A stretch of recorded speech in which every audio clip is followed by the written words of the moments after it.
အဲ့တော့သီလဆိုတာအကြာကြီးဆောက်တည်ဖို့ဒီလိုလဲဆိုလိုတာမဟုတ်ဘူးစိတ်ပိုင်းဖြတ်မှုကအဓိကဖြစ်တယ်စိတ်မပြတ်တဲ့ပုဂ္ဂိုလ်ကတော့ထပ်ထပ်လုံနေမှာပဲလေ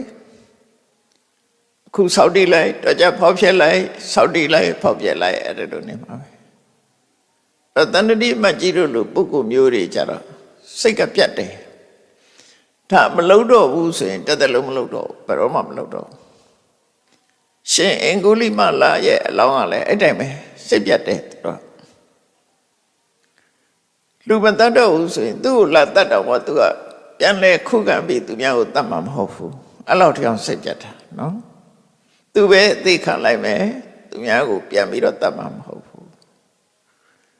အဲ့လိုစိတ်ပိုင်းဖြတ်လိုက်ခြင်းအပြင်သီလဝိတ္တုဆိုတာရသွားတယ်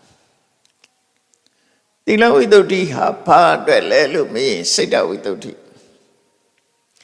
စိတ်တဝိတ္တုဆိုတာစိတ်စင်ကြယ်မှုလို့ပြောပေမဲ့လို့ဘာကိုဆိုလိုတာတော့ဆိုတော့တမာတိကိုပြောလိုတာစိတ်တဝိတ္တုဆိုတာတမာတိကိုပြောတာစိတ်တည်ငြိမ်အောင်ထားနိုင်တာအဲ့တော့ကိုချင်းသီလပြည့်စုံပြီးတဲ့နောက်မှာစိတ်တည်ငြိမ်အောင်လုပ်ဖို့လွယ်သွားတယ်သီလဝိတ္တုကကာယကနဲ့ဝစီကံကိုထိမ့်သိမ်းဆောင်ရှောက်တယ်